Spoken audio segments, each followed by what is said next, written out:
네, 자전거 이용객 증가와 함께 관련 사고도 급증하고 있습니다. 그런데 자전거 보험을 든 경우는 거의 없는 것이 현실입니다. 자칫 사고라도 날 경우에는 어이없는 낭패를 볼 수 있어서 대비책 챙겨봐야겠습니다. 강소라 기자입니다. 날이 따뜻해지면서 자전거를 타고 거리로 나오는 사람들이 늘고 있습니다.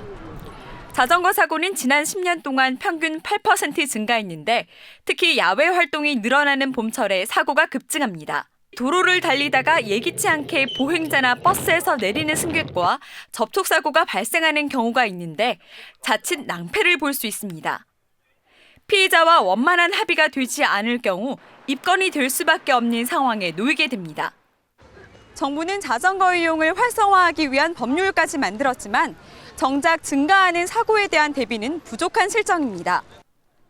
특히 자전거 보험은 시민들에게 거의 알려지지 않은 실정입니다.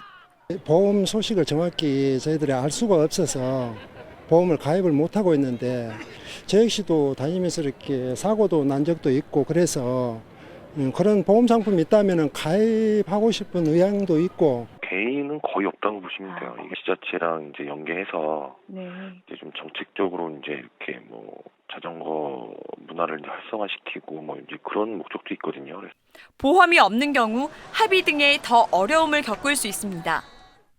이 때문에 울산시와 양산시 등은 모든 시민을 대상으로 자전거 단체 보험을 들었습니다.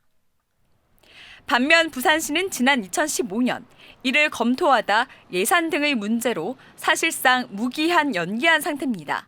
실제로 자전거 도로가 있는 곳이 온천천이라든지 낙동강변 이런 데 한정되어 있기 때문에 17억 원의 예산을 투입한다는 것은 약간 불평등의 요소가 있다.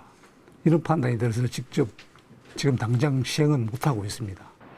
자전거 관련 사고가 계속 늘고 있는 만큼 개인 차원에서도 보험 가입 등 만일의 사고에 대비한 준비가 필요해 보입니다.